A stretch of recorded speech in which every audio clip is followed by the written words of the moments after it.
A warm welcome back to the Forensic Detailing channel. Do not forget to hit that subscribe. Classic YouTube line, isn't it? Okay, so today's video title, something like white label, the fatigue is real, will be the choice of title. This is going to be an interesting discussion, guys. Very interesting discussion of something which is a bit of a problem for anyone trying to review detailing products in today's market. To understand the problem, we need to wind back to the origins of the kind of detailing industry really exploding and growing. And I think if you wind the clock back about 15 years to 2010, it was just starting to explode and blow up, I think, back then. What you had traditionally here in the UK was lots of car enthusiasts that would go to, for example, go to Halfords, and you'd have a little box of car cleaning products on your driveway, mainly from the likes of kind of Auto Glim, Turtle Wax, Maguire's. I think that was mainly it back then, something like that. And you know, whatever you could get your hands on. And then you sort of started discovering through sort of social media, online forums, YouTube, Facebook, that there was a whole other kind of industry just starting off of brands which looked very desirable and may have some things that the mainstream brands that you've been using didn't have. And your desire to go and try this stuff and experience it and see what it was all about was off the charts, and we'd all go out and dive into different things. And back then we were all talking about it on forums and Facebook groups, and it was all really good fun and interesting, and all, you know, just a different generation. Okay, and that's going back to the origins of when my channel started, really.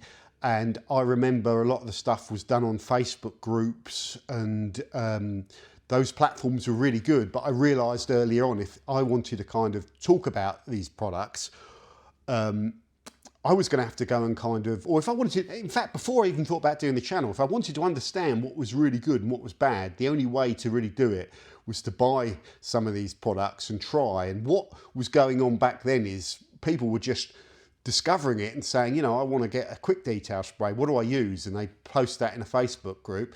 And then you'd get, like, what I noticed back then is you'd get 5 people saying, you should go and use this product, it's great. And you'd see that and you'd go and buy that one and try it, because you just would. You wouldn't question anything. And then I quickly realised that when I saw other posts about what shampoo should I use, that it would be like the same 5 guys recommending the same brand. And then you suddenly sort of thought, hang on a minute. So yeah, I came to realise that if I wanted to know what was good and what was bad, you've got to just go and try stuff yourself. And that's kind of how I got into all of this. And eventually I realised that if I'm going to express my opinion on all of this, I needed my own platform. You can't do it on other people's platforms. It's just not going to work, is it? So yeah, the channel was started and the rest is history. Now, we roll the clocks forward from 2010 through to 2026, which is where we are now. Sorry, I've just made some notes because there's a lot to get through. And what's happened really is the scene growth has increased so much that I would say now in 2025, we are at the stage where we may have over 1,000 detailing brands out there to pick from. How many do you think? I'd say there's over 1,000 probably detailing businesses in existence on the planet. Maybe that's naive, maybe there's 2,000, okay? And at the rate we're going, so at the current rate, I think we've got a new detailing brand starting every single day, quite possibly, and I would imagine that would be reasonably accurate. Again, what do you think? Put in the comments. By 2028, I think the number of detailing brands at the rate we're seeing it increase now will double. And if we're at 1,000 now, we'll be at 2,000 within 2 or 3 years, I would imagine. And we'll have 2 or 3 brands starting every single day. So that is a problem for anyone trying to make sense of this detailing industry. When I first started, and I would go and buy products up, I would look and the credible list of options would often be about 10 or 15, and that was about kind of all I could cope with. And you would probably have a credible overall pool of about 30 brands, and this is going back a long time. Within a year, I remember the first video I did with Pro Detailers where they wanted to do a wide scale test, and Bert turned up here and he let me onto the fact that he had 75 products for this test. And I was like, holy cow. And back then he could have probably gone bigger, and we could have probably gone north of 100 and 150. And I remember doing that test, and at the end of it saying that I can't do that many. You lose the wood from the trees. It's just too much to cope with. I think 10 is about right. And then from there on in, it's been an ever increasing problem that the pool of products that you can pick from is just so vast that now you can't pick from it. Yeah, so nowadays we don't have enough reviewers on YouTube to cover all of the brands that are out there. We would need, in the UK, we would need another 20 to 30 dedicated review channels to even be able to maybe cover that ground, and we'd all have to section it off and agree what bits we're going to cover, and then maybe you could cover the entire scene. One channel has no chance, unfortunately. Yeah, and unfortunately you're probably going to see less and less people doing review content on YouTube, because it's a very niche thing, and it's not very good. It's not very lucrative. It's a lot of work for tiny sums of money most of the time. In fact, you might even find yourself losing money doing it. So you're not going to see tons of people spending tons of time trying to test these products. That's another problem, but I digress. So back onto the main problem, or the main crutch of this video, is white labeling. Okay, so you have two real options if you're going to start a detailing brand. You can choose to try and develop your own products in-house. My God, that is a difficult thing to do. Okay. So I'm someone that's spent about 2 years trying to develop a paste wax with this really exciting goal in mind, that I might be able to get to the stage where I have a paste wax which is good enough to sell. I was driven and motivated by trying to make products that could bead on the panel and last on the panel, but would be nice to work with, that could last as long as Fuso and buff like a show wax, and you know, would vape out nicely and all that. After about 2 or 3 years, I got to the stage where I had something which was half decent.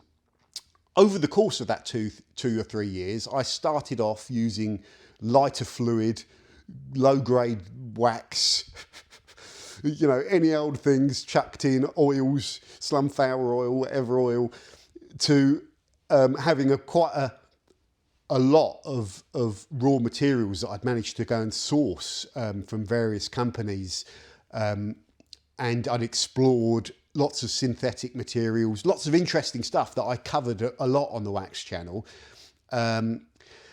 After about 2 or 3 years, I come to the conclusion that if I was going to get a product that was as good as the market leading one, I'd need to keep going for at least another 3 to 4 years, and I didn't do it, and I failed, and I lost interest. I didn't want to release something that was half decent, and you know, the rest is history, or not really of interest. The point I'm making is, by going through that process, I learned quite a lot about paste waxes, and I could say it made me an expert on paste waxes. It made me a relative expert on paste waxes, but not a world-leading expert on manufacturing paste waxes, or else I'd have a world-leading wax. You get where I'm going with that point, that through that endeavour, you gain excellence, you gain knowledge. Now, businesses give value to people by having some form of excellence. If you pay a bricklayer to come and lay bricks, he's an experienced bricklayer that's been doing it for years and knows how to lay those bricks properly. And he's done that by walking the tread rope. You know, he's done it. He's put in that effort to learn his craft, or a plasterer or whatever. So that is one of the key things about manufacturing. It's very difficult. You imagine that process of what I tried to do with the paste wax, and then take that for every single product. Your brand should possibly have maybe like 15 to 30 potential products there that would have to go through a similar development process. And if you're doing it yourself, that process for each product could take years, and does take years in certain instances. Ground up development can take years, which isn't viable for most businesses that want to start. So what we have is less and less people manufacturing detailing products today. And a lot of, back in the day, you know, you go back 20 or 30 years or 40 or 50 years with the age of some of these companies, there was no option for kind of white labeling and getting someone else to do it. So, you know, if you can imagine 75 years ago in Turtle Wax's garage, some guy, you know, started playing around with waxes because there was no other option, and he wanted to make a car wax. Now it's very different. If that guy in his garage had tried to do that now, he'd have come to the conclusion it might be just quicker to go and buy one from companies that have been doing it for a lot longer. If I'd have gone and had a wax made for me, I could have had something that was better than what I was making at the click of a finger without 2 or 3 years of investing time. The downside is I wouldn't know my arse from my elbow with making them, because I haven't gone through that pain barrier. I haven't put the time in. I haven't gained excellence. Okay, so onto white labels. In today's market now, you could start up a brand. You can contact blenders, and blenders are not difficult to find. There's not that many of them, and you can find them by Googling. So if you knew nothing about detailing, you could go and Google and find yourself a good blender, find 2 or 3, try a few, pick the ones you like, build a product range. You can now have your product range built for you. You can have your website done for you. You can have the product design done for you. You can have the customer support side of it done for you. You can have the distribution of it done for you, the ongoing support of it, you know, done for you. You can outsource all of that, and the majority of brands that are starting are going to be going down that road. Now,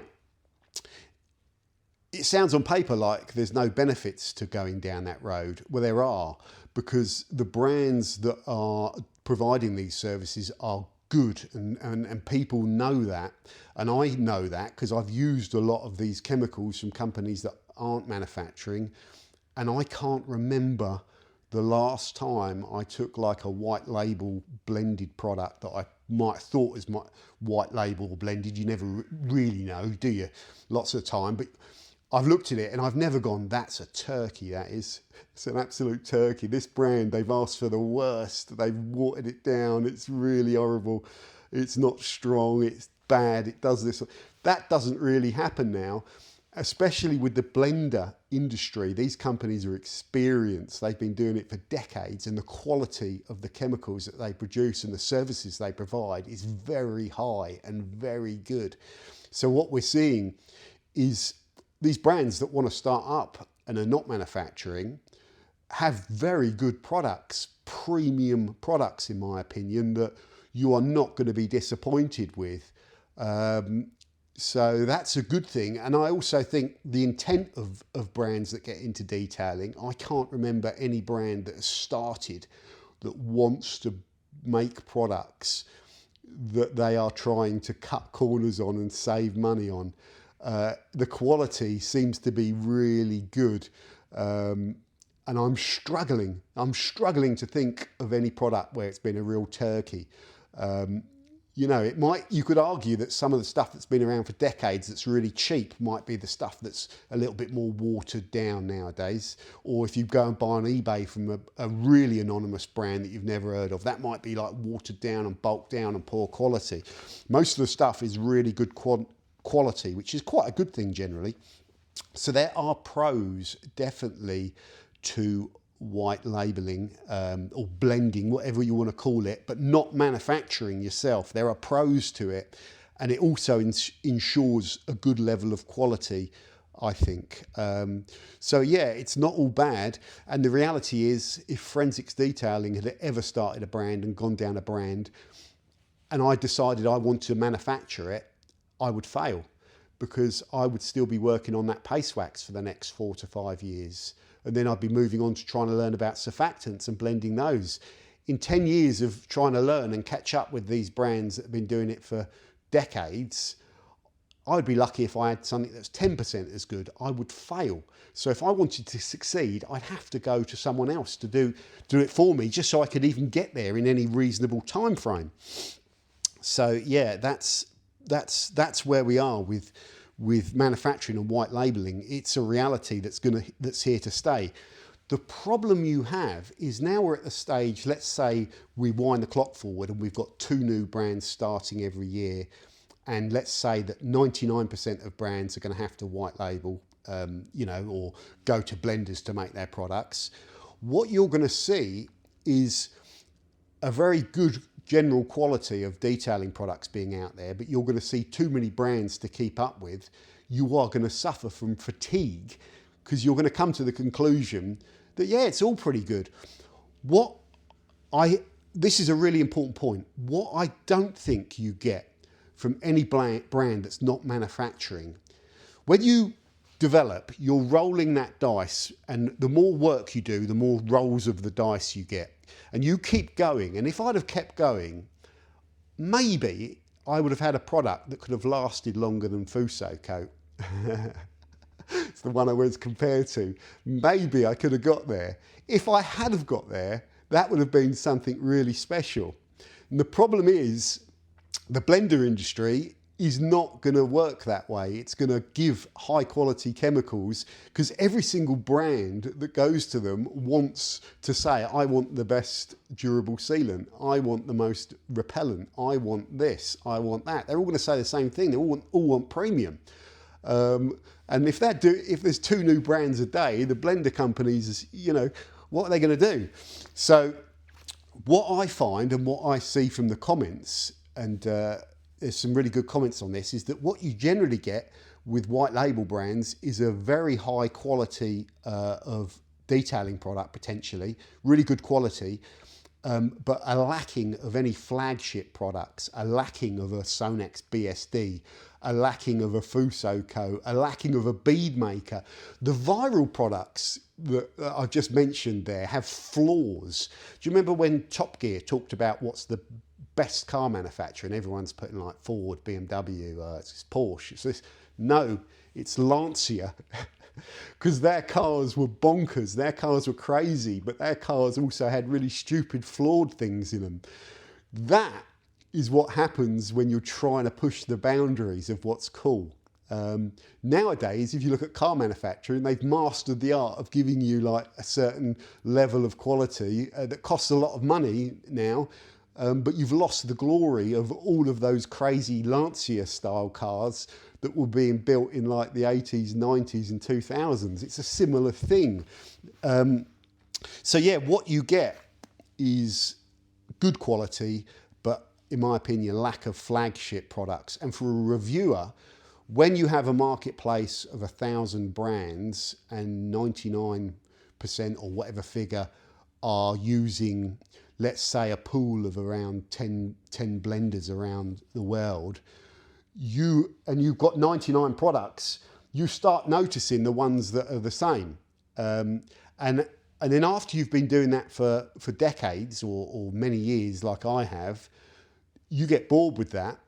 And you guys are probably about 7 or 8 years behind where I was 7 or 8 years ago in terms of exposure to kind of product stuff. So that became a problem for me, all this stuff, years ago, when I started spotting that I was reviewing stuff which was very similar. And I don't want to do that because it creates problems.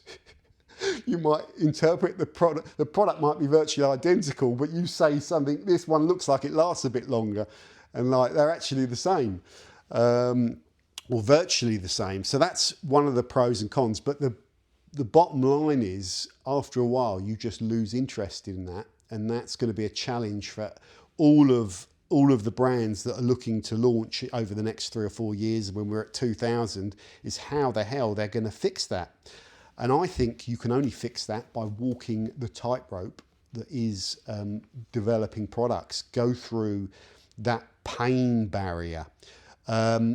We're also in a world now where, because there are so many brands, those brands are very sensitive to this whole white label stuff, and they probably get loads of people throwing at them, it's just white label stuff, and they hear that all the time. Those brands are extremely sensitive to about it, and understandably it'd get annoying, wouldn't it? The problem I've got as a reviewer is, if I know it's white label, if I know it's relatively similar and something like that, do I say that in the review, or is that out of scope? And I tend to keep that out of scope because you never really 100% know, do you? So I tend to keep that out of scope of my videos, and I think that's the correct way to do it. But other people will tell me it's not. You have to be kind of professional. The other problem is, certain brands, when they go through that manufacturing and development process, as well as building excellence, it builds confidence and it builds understanding of their products. And when they've also been in business for years, you can criticize that with no problems. But brands which are brand new don't have that experience, don't have marketing, are reliant on influencer marketing and stuff like that, and entourages of people to promote their products. As a reviewer, if you go in and criticize that, as well as upsetting the brands that are more sensitive to that criticism, you upset entourages. And that whole world of white label for me is something that I'm so fatigued with that I'm just not interested. And like I say, there's so many products out there now, and there's so few reviewers. From my point of view, it would be great if we had more reviewers that are more enthusiastic to it, and they can go and do all that stuff. But for me, because we're at 2000, I'd rather focus on the stuff that interests me. So I was thinking about this moving forward. How do I do it as a channel? Do I just say, right, from now on in, I am only going to review stuff that I think is manufactured, that I think is unique, that I think they've gone through that pain process. But the problem is, you never really know. And in a market where 99% of it is coming from the same kind of blenders, you can't avoid it. So I just figure that what you've got to do is just carry on trying to explore the things that interest you. Here's a really good example of stuff that interests me, going back to waxes. Brand like Liquid Laboratories that produce that Fusion 1. That product is not perfect. It's not, in my opinion, it's not perfect. But that product has more chance of becoming something special and beating Fuso and using modern technology, because that brand are going through this crazy process at the moment of buying in materials and trying to make something which is going to be like different to anything else. When I see that, I get excited. When I don't get excited is if a paste wax turns up and I recognise it, and it's like, I recognise it, and it's just like, okay, yeah, no, it's good, but I'm looking for stuff that's different. So yeah, there's the challenge with all of this. And going back to the kind of history of kind of all of this, I would say about 5 or 6 years ago, there was so much interest in detailing reviews and stuff, and so few people doing it. It was a lot more popular, and the channel was kind of like booming back then. And it also got to the stage where 5 or 6 years ago, I was getting tired of the growing emergence of all this kind of white label blender supplied stuff. I was getting tired of it. I was getting tired of reviewing stuff, but the channel was going great guns. And I was thinking the channel's got to the stage where I need to get a commercial unit, get out of my garage. And I was even thinking, could I hand this channel over to someone else that works for me? Get like a business partner, get someone else on board that's into it and can really do this. And I was really thinking about this for months. The problem is I was never going to find anyone that was going to be able to do all that. Never going to find anyone. You need to be a certain belligerent kind of, you know, this is what I'm doing, this is what I'm testing, this is what I've got, this is my results, this one I like, present it, and then find someone that can do all that, can film it, can present themselves, you know, present the videos, edit it, and get on with it. Never going to find someone like that.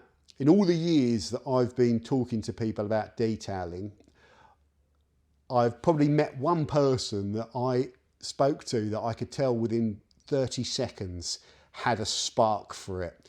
And that chap is called Kyle from Wax Mode channel. He's not active anymore, hasn't been for years. He had the spark.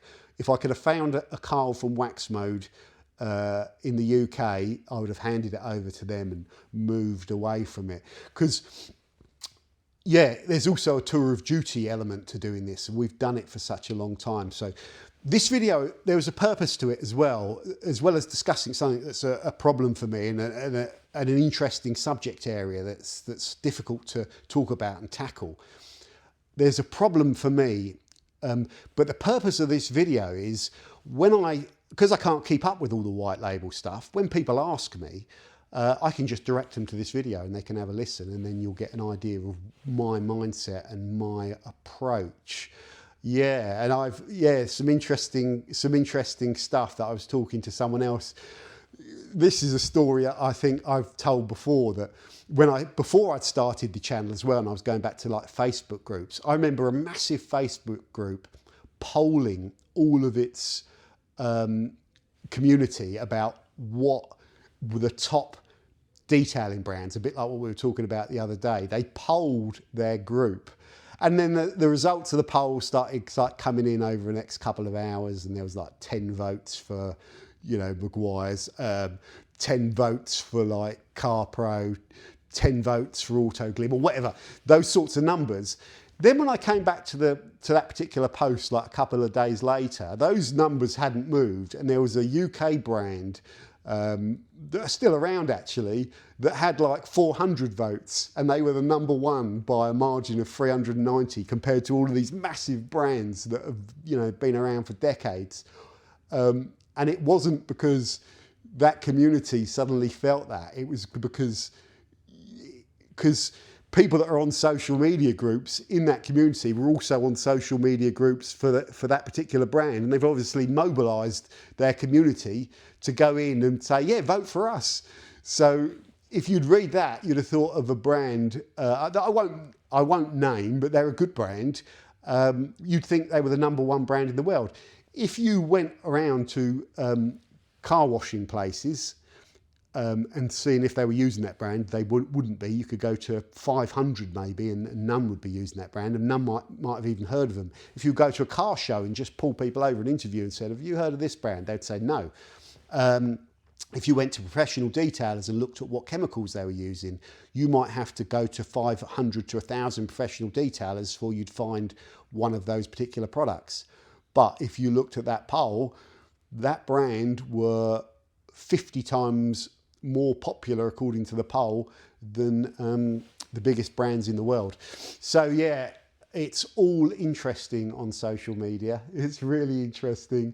But the bottom line is, when you're running this, it is an absolute nightmare. And and I think you just got to go where you're interested. And that's one of the purposes of this video. So let me know your thoughts on this. How do you keep up with it? Do you have fatigue for this? You know, are you getting tired of it? One thing that I think is really interesting is that when you're new to it, you're oblivious to all this, because I was when I first started. It wasn't even in my head. These brands I'd see and they looked glamorous and the products were good, and it wouldn't even come into my head. But the more you're around it, the more you realise what goes on under the hood. And when you know what goes on under the hood, it's less interesting to me. So yeah, put in the comments your thoughts, and as always, don't forget to subscribe. Jesus, 29 minutes.